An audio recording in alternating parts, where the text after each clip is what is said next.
hidup tenang, menjaga kehormatan diri, hati-hati di dalam mencari penghidupan dan pembelanjaannya, serta celaan terhadap meminta-minta, ya, orang yang meminta-minta dalam keadaan tidak terpaksa.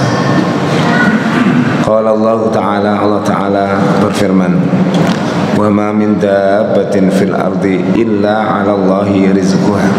Tidak ada satupun binatang yang melata di bumi ini melainkan Allah Ta'ala yang memberi rizki. Jadi Allah menjamin rizki semua makhluk yang ada di bumi ini dan yang di luar bumi, barangkali ada seperti itu, baik dari bangsa manusia ataupun hewan, bahkan jin. Dan beliau Allah Ta'ala tidak pernah repot ngasih makan, ya, apa yang Allah ciptakan. Manusia ini misalkan punya ternak ayam itu sekian ribu, itu sudah repot itu.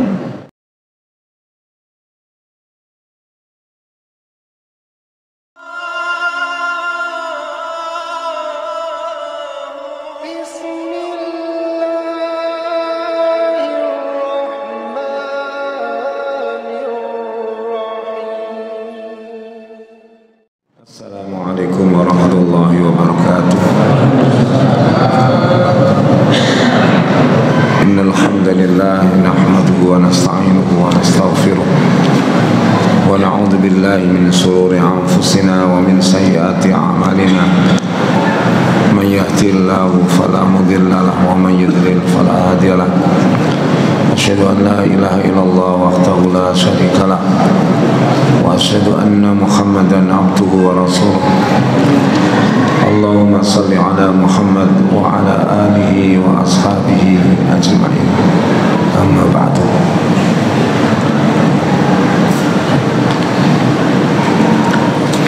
Alhamdulillah, mari kita bersyukur pada Allah Ta'ala atas nikmatnya di kesempatan ini bisa hadir kembali untuk belajar hadis di kitab Riyadhus Shalihin. Hadis nomor 31, kalau yang nomor kecil, yang nomor besar ada di layar.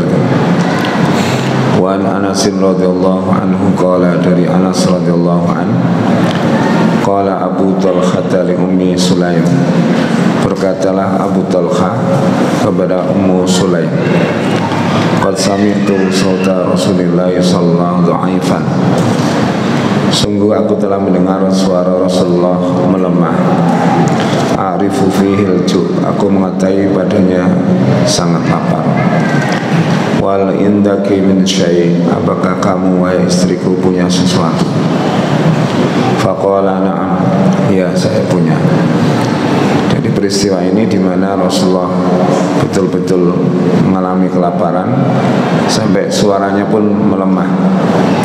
Dan itu diketahui oleh sahabat Abu Talha.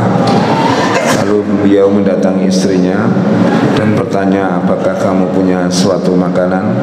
Dijawab, na'am, ya. Wa akhrajat aqrasan min sa'ir, maka beliau mengeluarkan beberapa potong roti gandum. Summa akhadat khimaran, kemudian membawa kerudung laha untuknya. Falafatil khubza bi ba'dih, lalu beliau memasak, ya, roti itu dengan yang lain. Summa dassathu tahta saubi, kemudian dia letakkan di bawah bajuku. Waradatni bi ba'dihha, maka aku kembali dengan yang lain. Summa arsalatni ila Rasulillah sallallahu alaihi wasallam, kemudian istriku mengutusku untuk menemui Rasulullah sallallahu alaihi wasallam. Fadhahabtu bihi, maka aku pergi dengan beliau. Fawajjatu Rasulullah sallallahu alaihi wasallam jalisan fil masjid, maka aku menjumpai Rasulullah sedang duduk di masjid.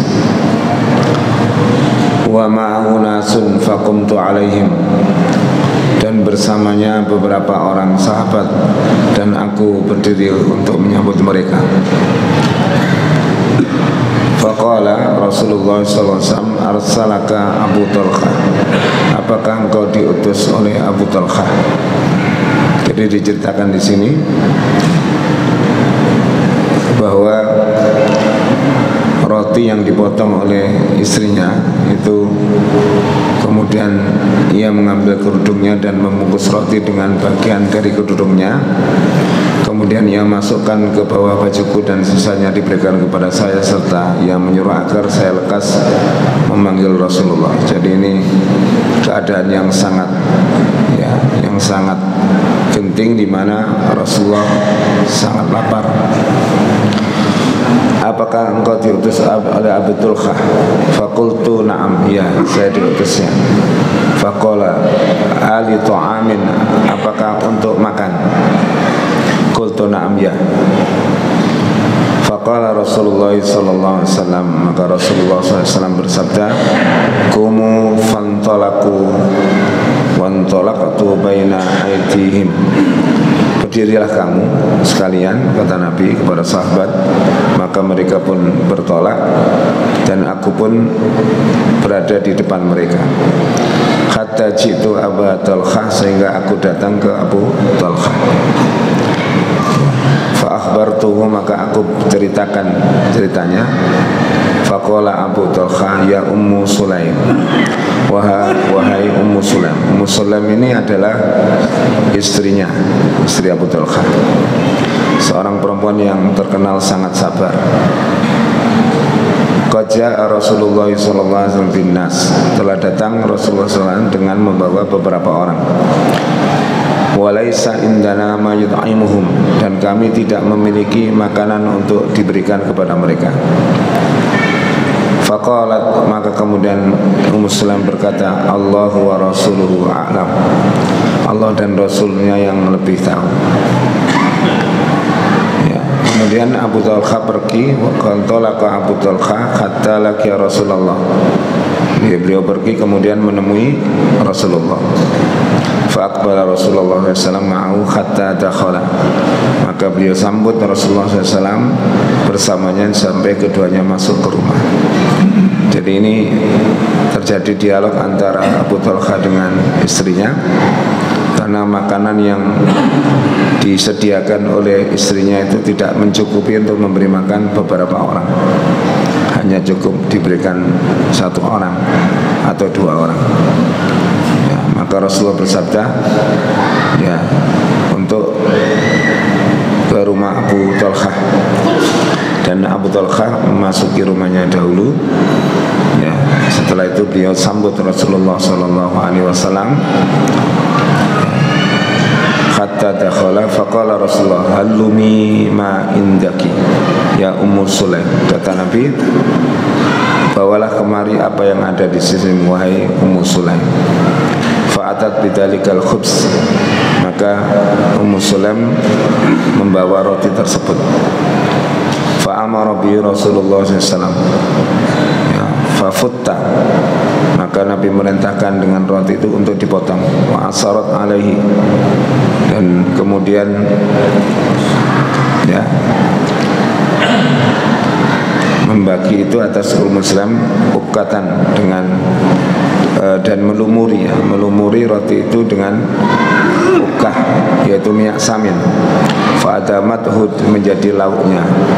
Jadi minyak samin itu dijadikan sebagai lauk. Sumaqala fi Rasulullah SAW, kemudian Rasulullah berdiri, Masya Allah ayyakul, ya, sesuai dengan apa yang dikatakan oleh beliau. Sumaqala i'dzan li asratin. Jadi ketika berada di rumahnya Ummu Sulaim yang rotinya hanya sedikit, kemudian beliau perintahkan untuk melumurinya dengan minyak samin sebagai lauknya, maka saat itu Nabi Muhammad mengatakan, i'dzan li asratin, ya, silahkan atau izinkan ini untuk 10 orang. Fa'adina lahu, maka diizini mereka. Fa'akalu hatta sabi'u thumma kharaju. 10 orang itu makan roti potong-potongan itu semuanya sampai kenyang. Setelah kenyang kemudian keluar. Thumma qala i'dzan li asratin, ya, silahkan yang 10 lagi masuk. Fa idza lahum fa'akalu hatta sabiu. Maka diizinkan bagi mereka untuk makan, maka mereka makan sehingga kenyang. Summa kharaju, kemudian mereka setelah kenyang keluar. Summa qala i'dzan li asyratin, izinkanlah 10 orang ini untuk makan. Hatta akalal qaumu kulluhum wasab'un wasabi'u, dan mereka semua makan dengan kenyang. Ini termasuk bagian dari mukjizat Nabi SAW terhadap makanan. Yang kemarin itu adalah kambing dan roti kuah, kalau ini roti biasa dengan dilumuri minyak samin. Maka kemudian waktu itu yang diberi makan adalah wal qaumu sab'una rajulan wa samanun aw samanun. Kira-kira mereka yang makan itu ada 70 orang atau 80 orang. Dan ini adalah keadaan yang dialami para sahabat, di mana untuk mempertahankan Islamnya sampai mereka lapar, sampai mereka betul-betul mengalami kondisi yang sangat mengenaskan. Tapi mereka tidak lari dari agamanya, tetap setia dengan Rasulullah SAW. Kemudian wa fi riwayatin famazalu yudkhilu asrah, dan dalam satu riwayat maka masuklah 10 orang, wa yakhruju akhra, keluarlah 10 orang. Jadi masuk bergiliran, 10 masuk kenyang, keluar masuk lagi. Hatta lam yabqa minhum ahadun illa dakhala, sehingga tidaklah tersisa di antara mereka kecuali masuk. Fa akala hatta sabi'a, maka mereka makan sampai kenyang. Summa habba'aha fa idaiya misluha khina akalu minha. Nah, kemudian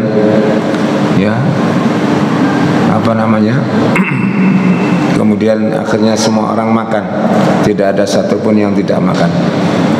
Ceritanya hampir sama dengan yang di atas tadi. Yang jelas di sini ada beberapa riwayat di mana Nabi saking laparnya maka beliau ikat dengan ada batu itu diikat di perutnya karena saking laparnya. Alhamdulillah kita tidak pernah mengalami yang semacam ini. Para sahabat Rasulullah untuk mempertahankan Islam itu sampai seperti itu. Makanya sangat disayangkan kalau kaum muslimin ini yang mengaku Islam kemudian punya kesempatan untuk beribadah dengan aman, diberi kelonggaran rezeki oleh Allah, lalu tidak melaksanakan. Padahal dulu itu dibela-belani kata-kata bagaimana mempertahankan kalimat tauhid la ilaha illallah dan melaksanakan salat dan sebagainya, itu dipertahankan sampai kondisi yang begitu menyulitkan. Saya kira ini yang bawahnya itu insya Allah sama.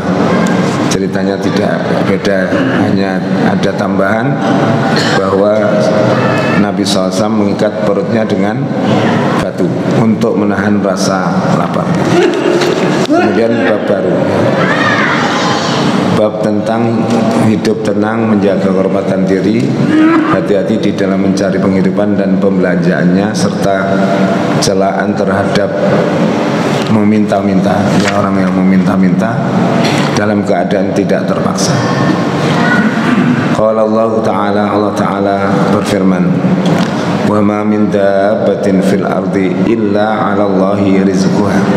Tidak ada satupun binatang yang melata di bumi ini melainkan Allah Ta'ala yang memberi rezeki.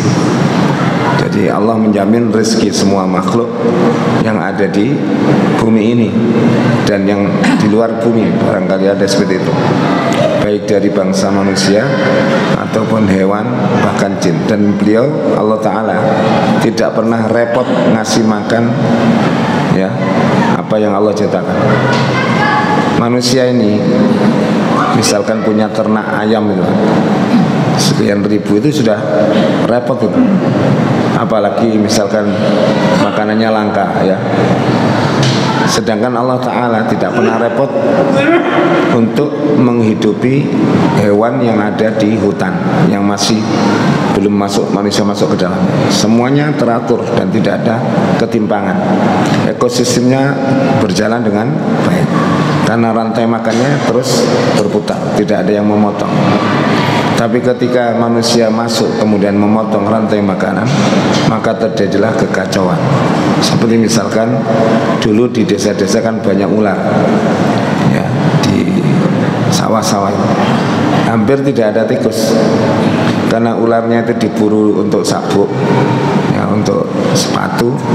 Akhirnya tikusnya juga merajalela sampai masuk ke rumah-rumah karena ada yang terputus. Karena Allah menyatakan yang membuat rusak dunia ini, ya, manusia, bukan hewan. Kalau ada gajah sampai turun ke perumahan itu yang salah itu manusianya, ya. Karena apa? Wilayahnya diganggu oleh manusia. Dan kita meyakini bahwa rezeki makhluk itu diberi rezeki Allah Ta'ala tanpa kemudian terlewatkan, tanpa terlewatkan. Kalau kita mengundang orang saja kadang kelewatan. Ada di satu masjid, ya, saya khutbah, itu ada biasanya Jumat berkah itu, Pak. Itu malah sing ngurusi katikai yang semua ibu sendiri. Kalau mantan khutbah tangkat sampean sampun nah dereng. Itu padahal yang bagian repot lah nih, sampai kelewatan. Korban juga kadang ada yang kelewatan. Itu kalau kita yang bagi.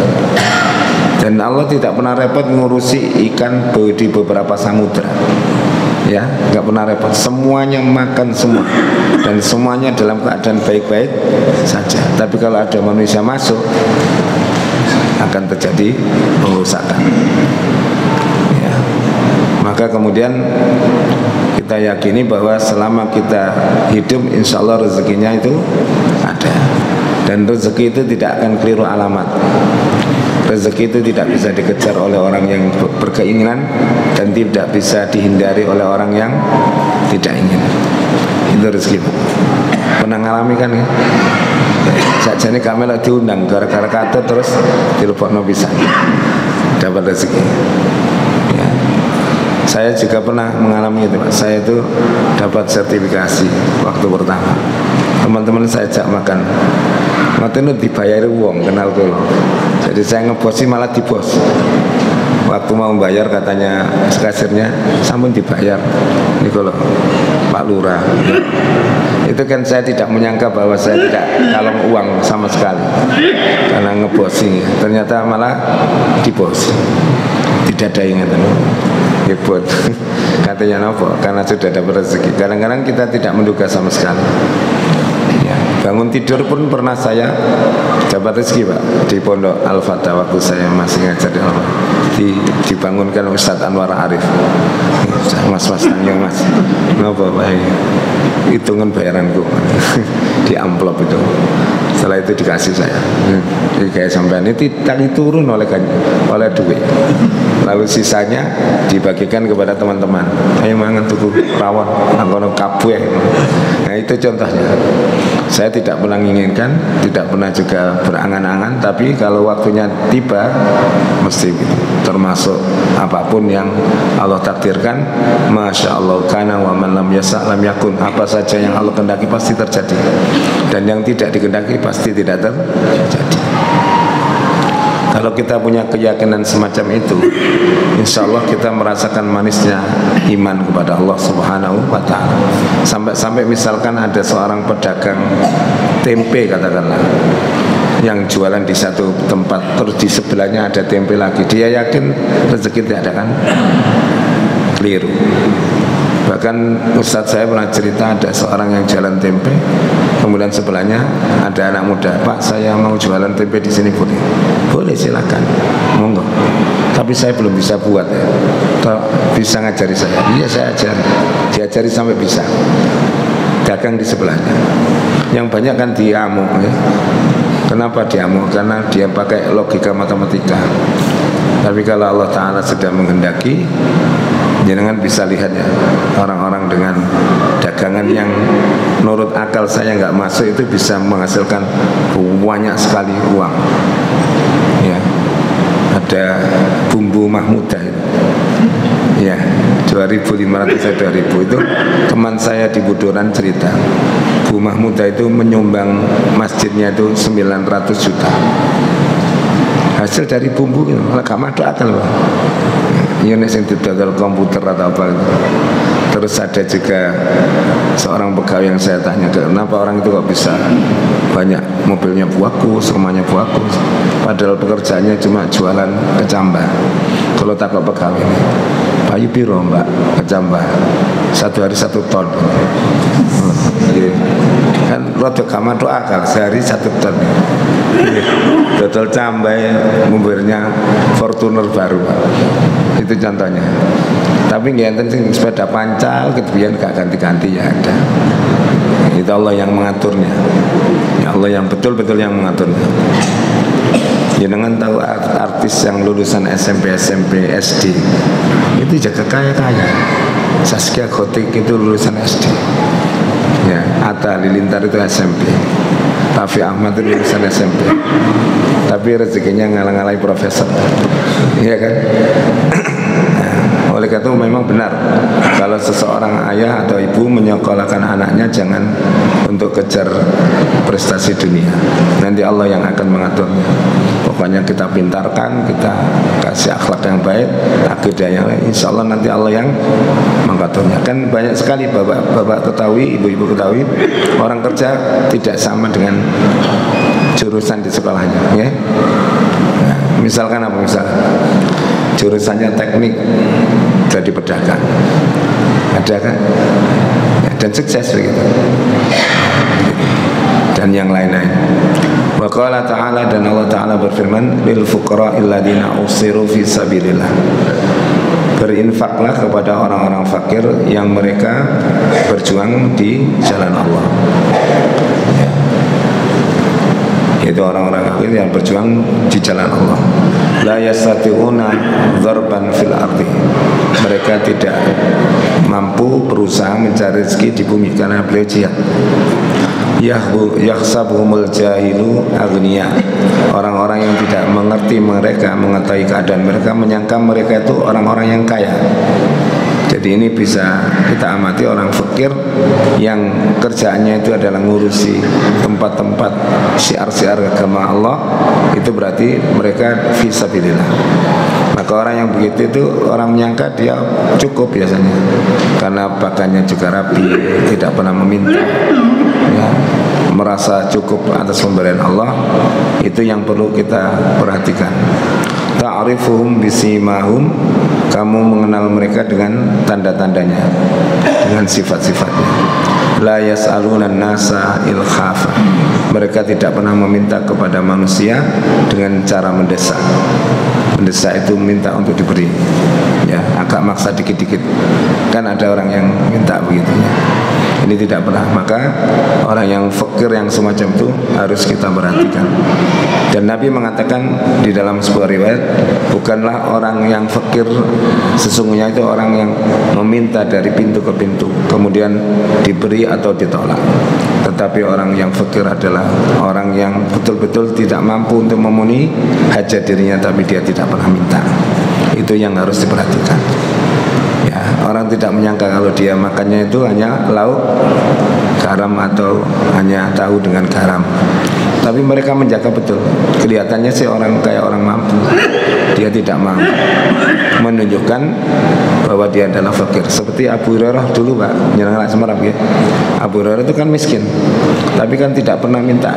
Waktu Nabi punya susu kemudian dibagikan pada orang-orang, dia cuma berharap, kok wong liyo aku kok gak dikongkon ngombe. Tapi tidak minta. Tapi akhirnya dikasih yang terakhir, kemudian sampai kenyang dia. Lalu Nabi, ayo minum terus. Tidak mampu Rasul, saya tidak mampu.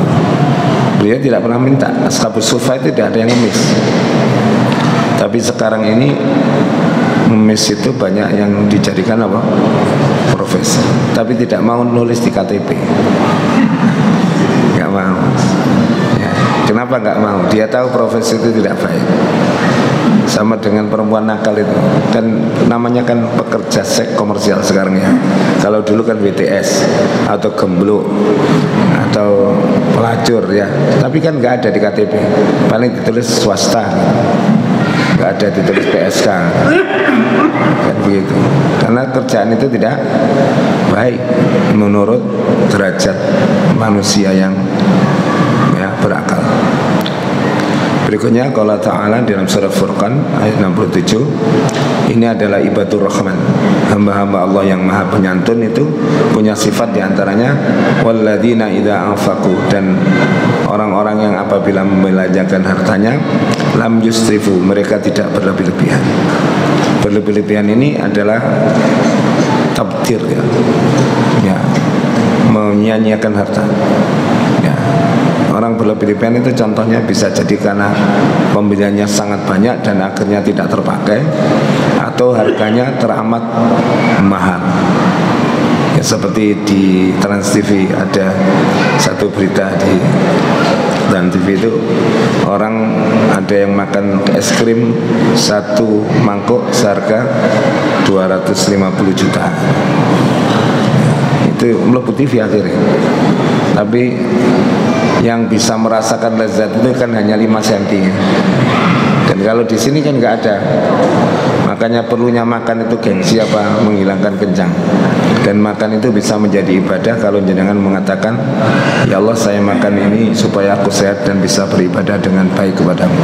Jadi ibadah. Kalau hanya menghilangkan kenyang belum.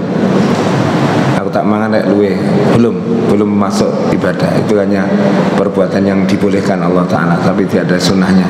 Tapi kalau kita niatkan untuk ibadah olahraga misalnya apa ya, olahraga saya ya Allah, olahraga itu untuk menjaga amanat tubuh yang Kau berikan padaku supaya saya sehat, itu bernilai ibadah.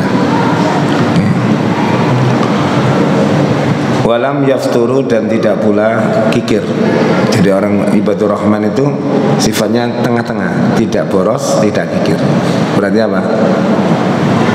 Sedang ya, sedang ya. Wa kana baina dzalika qamama, dan tetapi mereka berada di tengah-tengah antara yang itu. Dan kikir ini bahaya sekali. Orang yang kikir itu ya. Sehingga waktunya dia bisa berzakat tidak mau zakat, waktunya bersedekah tidak mau sedekah, waktunya harus menolong dia tidak mau menolong. Ada tetangganya yang sakit parah, mobilnya itu habis dicuci, diminta untuk ngantar ke puskesmas, tidak boleh.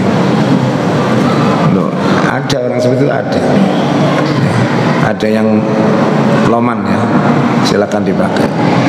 Sekalipun nanti pulang itu banyak muntahannya, banyak darah, dia tidak pedulikan. Yang penting tetangga saya selamat nyawanya, misalkan begitu. Tapi kalau di jalan raya itu kita repot mau nolong Pak. Sampai nolong iso tadi diarengnya repot. Ya baik. Nolong orang kecelakaan diangkut, kadang jenengan jadi saksi padahal gak apa-apa, cuma nolong doang. Itu yang kadang-kadang orang tidak mau menolong itu karena terlalu ribet ya, urusannya. Seharusnya kalau sudah menolong ya sudah selesai ya. Wa qala ta'ala wa ma khalaqtul jinna wal insa illa liya'budun. Dan aku ciptakan, tidaklah aku ciptakan jin dan manusia kecuali untuk beribadah kepadaku. Ini di YouTube itu saya ingat kalau baca ayat ini, ada seorang yang sudah terkenal Gus, sampean kenal kabeh, nggak perlu saya sebut namanya. Dia diwawancarai dan ngomongnya betul bahasa Indonesianya. Sesungguhnya Allah menciptakan manusia dan untuk ibadah. Dalilnya adalah qul a'udzu birabbin nas malikin nas. Wis diceluk Gus niku tapi wis kadung. Wis kadung terkenal ya. Dalilnya qul a'udzu birabbin nas malikin nas lainnya. Aduh, soro ya. Jadi Allah ciptakan semua itu untuk beribadah. Beribadah itu berarti mengesahkan Allah. Dan dengan diciptakan itu karena la ilaha illallah. Karena la ilaha illallah. Semua manusia diciptakan Allah Subhanahu wa taala itu karena kalimat tauhid, untuk mengesahkan Allah, termasuk Nabi kita Muhammad sallallahu alaihi wasallam. Beliau juga diperintahkan untuk mendakwakan tauhid kepada manusia. Maka kalau begitu, panjenengan itu memang didesain untuk beribadah. Makanya kalau misalkan jenengan kerja niat mencari yang halal karena perintah Allah, bagian dari ibadah, betul tidak? Lalu jenengan ditanya begini juga jawabnya boleh. Lapo sampean dengo-dengo, ngenteni sholat aku. Lah kerja itu selinganku kerja bal-balan. Tapi saya betul-betul ingin mengabdikan diri kepada Allah Subhanahu wa ta'ala. Karena ada orang itu yang sholat hanya untuk menggugurkan kewajiban, Pak. Enten apa mboten? Kelihatan sekali. Jumatan cek dililan Android. Terus kadang-kadang khotib ngadep ngetan, dek ngadep ngetan. Kan sopan banget itu. Khotib dikai geger. Ya. Ada ndak kira-kira? Ya. Tapi kena khotib ndonga, amin paling buanter. Amin. Amin.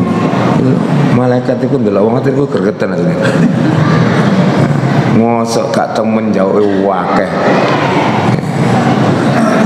Kalau memang dia serius, pasti dia siapkan segala sesuatunya untuk melakukan ibadah kepada Allah Subhanahu wa ta'ala. Ya. Saya juga pernah khutbah, mudah-mudahan beliau tidak begitu lagi. Saya ke masjid itu masih sepi, Pak, ditutupi. Akhirnya kalau buka-buka dewi lawange, dipasang ini kalau urupno kabeh.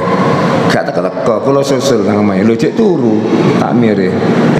Ya apa rek cek turu teman kan. Keturun begini. Jadi ada khotib benakno pasangin buka-buka. Ya tidak apa-apa, memang bukan tabu lah. Berarti kita dikasih kesempatan Allah untuk berbuat lebih baik. Ya. Tidak perlu merasa tersinggung dan tidak terlalu harga dirinya nanti dianggap apa? Jatuh karena itu. Tidak. Ya. Ma uridu minhum min rizkin, kata Allah, aku tidak menginginkan dari mereka berupa rezeki. Jadi Allah memerintah kita untuk beribadah, bukan Allah menginginkan dikasih makan, bukan. Wong kalau kita ini korban, itu yang makan kita kok. Okay. La yanalullahu luhumuha wala dima'uha walakin yanaluhu taqwa minkum, surah Al-Hajj. Tidak sampai kepada Allah dagingnya, darahnya, tetapi yang sampai adalah takwamu. Jadi Allah tidak butuh, makanya nggak perlu sesajen. Kalau Gusti Allah sudah sangat kaya, nggak perlu ndase wedhus atau ndase kambing, nggak perlu. Kalau kita ya kita makan semua, dibagikan ke fakir miskin.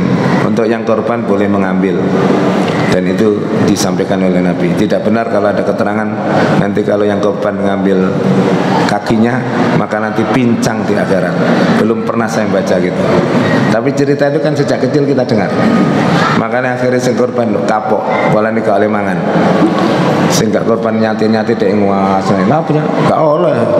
Engko gak ada kambingnya pincang. Engko nang akhirat kan aku numpak iku. Lah nek bendino korban numpak ya napa? Makanya nggak tertarik, kenapa? Di dunia lo dia naik Alphard, di akhirat naik kambing, kan gak keren belas. Wa ma uridu ayyud'imuni, dan tidaklah aku ingin mereka ngasih makan aku. Jadi Allah Ghani, ya Allah aku tahu engkau yang kaya, maha kaya, maka kayakanlah aku. Engkau penyembuhku, ya Allah, saya tahu engkau maha penyembuh, maka sembuhkanlah sakitku. Jadi kalau jangan minta itu, kadang-kadang orang itu menjadikan Allah itu sebagai objek penderita. Nah, misalnya ngeten ya, dia utang duit kayak bangun omah, gak iling Allah. Waktu gak iso nyaur, Gusti Allah dilipatno, ya Allah kalau mboten saged nyaur niki napa.